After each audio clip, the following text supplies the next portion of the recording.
matin, bienvenue à la matinale. On est ensemble avec Stéphane Kéry. Quelle joie de vous accueillir pour un moment de louange, de prière, de partage. Ce matin, j'ai à cœur de vous partager sur ce thème, toujours accompagné de grâce, car je crois que c'est ça qui va faire un impact dans le cœur des gens. Alors, après ce chant, on va parler de ce thème.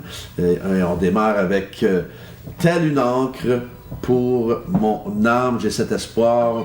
On y va ensemble, le petit chapeau, la petite flèche pour le chant de ce matin. On y va ensemble pour les paroles.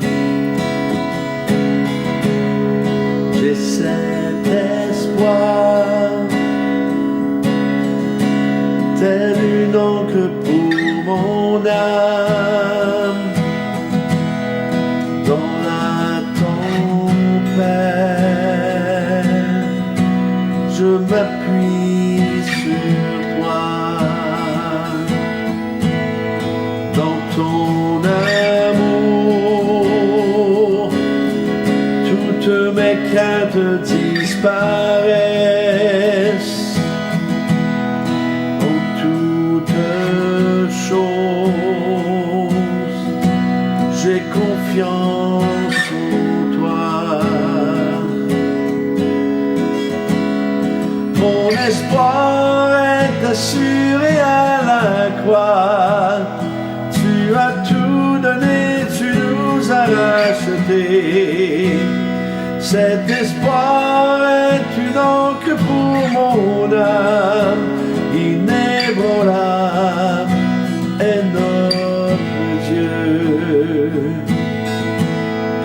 Dieu éternel, tu étais, tu seras, tu es fidèle, toujours près de moi. Mon espoir est assuré à la croix. Tu as tout donné, tu nous as rachetés. Cet espoir est une encre pour mon âme, inébranlable est notre Dieu. Ton nom est plus haut, ton nom est plus grand, mon espoir est en toi. Ta parole est certaine, tes promesses sont parfaites, mon espoir est en toi.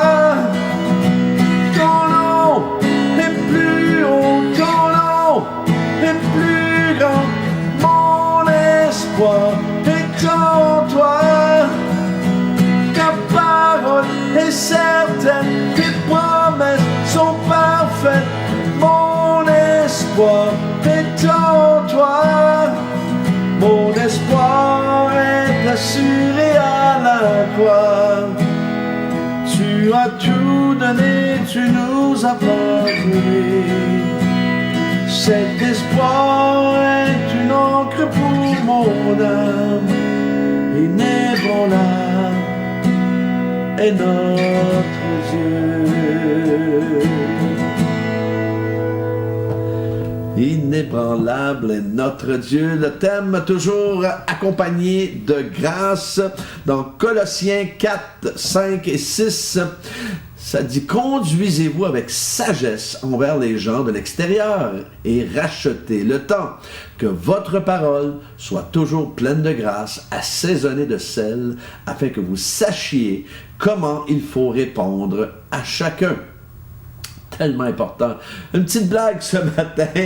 D'accord, on commence avec une petite blague. Ces deux chrétiens, ils étaient sortis pour... ils voulaient, ce jour-là, ils avaient à cœur d'aller partager partager leur foi. Alors, ils sont allés frapper, normalement, on fait pas ça, mais ils sont allés frapper à la porte d'une vieille dame qui n'était vraiment pas heureuse de les voir.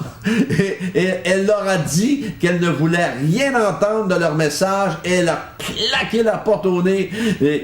Mais à sa grande surprise, la porte s'est rouverte à nouveau et elle a donc réessayé encore en mettant toute son énergie et claqué la porte afin qu'elle se ferme. Et encore une fois, la porte s'ouvrait à nouveau, convaincue que ces jeunes hommes étaient impolis et qu'elle pensait que les jeunes hommes mettaient leurs pieds afin que la porte ne se ferme pas. Alors, elle se retournait encore pour claquer la porte, pour leur donner une bonne leçon, alors que l'un des jeunes garçons a dit « Madame, avant de refaire ça, vous devriez déplacer votre chat. » Oh, le pauvre chat, le pauvre petit minou. Alors, c'est tellement important l'attitude que nous adoptons dans notre relation avec les gens. J'ai connu des gens qui travaillent même dans l'église à plein temps et qui parfois retournaient les gens comme des crêpes. Alors, imaginez ce que cela peut être avec ceux de l'extérieur. Lorsque vous les approchez pour une question, vous craignez déjà de vous faire mordre. Alors, soyons honnêtes. Nous aimons tous être bien reçus, n'est-ce pas?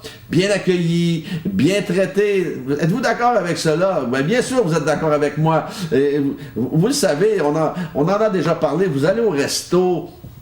Lorsque vous êtes bien accueillis, bien servis, on a pris soin de vous, on a bien mangé, on veut retourner à cet endroit, n'est-ce pas? Alors, ne répondons pas aux autres comme nous n'aimerions pas nous faire répondre.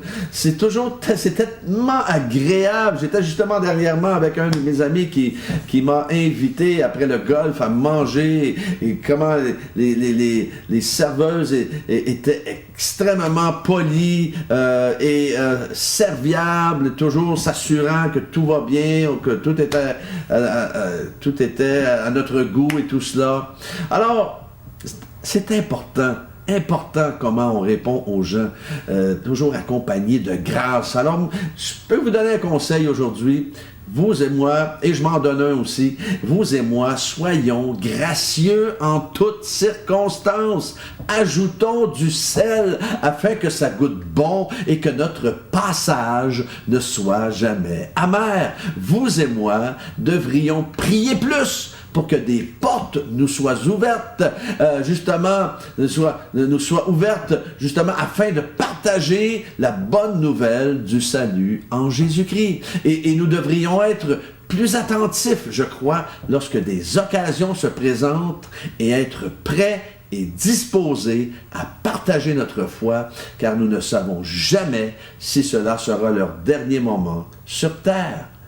Pensez-y un instant. C'est peut-être la personne à qui vous allez parler, peut-être c'est sa dernière journée sur terre. On ne le sait pas. Il y a seulement Dieu qui le sait, mais on ne le sait pas. Alors, c'est pour ça que j'aime ce texte. J'aime ce texte de ce matin. Conduisez-vous avec sagesse envers les gens de l'extérieur et rachetez le temps que votre parole soit toujours pleine de grâce, assaisonnée de sel, afin que vous sachiez comment il faut répondre à chacun. Afin que vous sachiez comment il faut répondre à chacun. Que Dieu nous donne des bonnes paroles, que Dieu nous donne des paroles d'amour, de grâce, des paroles de vie, des paroles de réconciliation, des paroles de reconstruction des cœurs. Alors, alléluia, on va prier ce matin. C'est plusieurs requêtes. Ah, yes. Seigneur, merci pour Zuni. Seigneur, qui a des métastases partout dans son corps. Merci de la guérir, de la restaurer complètement et entièrement. Merci. Merci pour Alizé. Merci pour d'enlever toute trace de cancer dans son corps. Alléluia. Cette jeune maman de 34 ans dont la médecine ne peut plus rien faire. Seigneur, toi, tu peux tout, Seigneur. Merci, Seigneur Dieu, de faire une œuvre extraordinaire par la puissance de ton Saint-Esprit. Merci pour Daniel qui a des problèmes cervicales. Merci de le guérir complètement et entièrement par ta main toute puissante, Seigneur, par ta main guérissante. Déploie ta puissance de guérison. Merci pour Patricia, pour cette situation familiale, d'agir puissamment et de lui donner des paroles de sagesse, qu'elle puisse réaliser l'autorité qu'elle a, et donne-lui, Seigneur, tout ce qu'elle a besoin dans cette situation. Merci pour Claire-Lise qui a un cancer des poumons, qui souffre beaucoup. Merci de poser ta main guérissante. Déploie ta puissance de guérison et du miraculeux, Seigneur, sur elle maintenant. Merci pour un emploi pour Catherine. Merci de lui donner ce que son cœur désire, Seigneur. Alléluia. Merci pour Françoise qui fait de la polyarthrite rhumatoïde, de la guérir complètement de cela.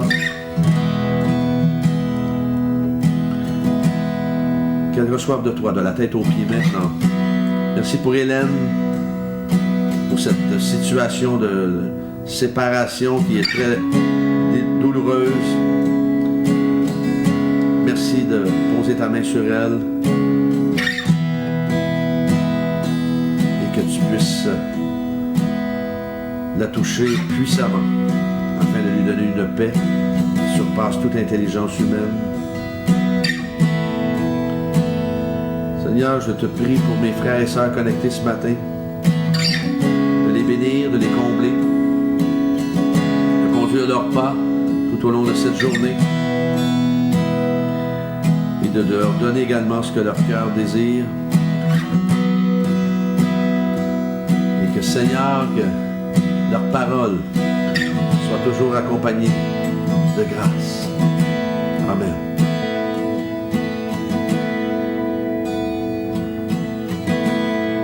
J'ai cet espoir,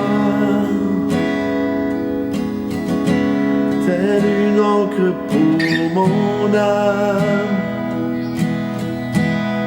dans la tempête, je m'appuie sur toi.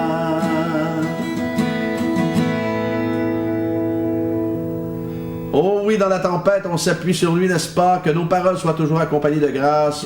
Et soyez bénis aujourd'hui. Que Dieu vous accompagne demain matin, Dieu voulant. On est ensemble.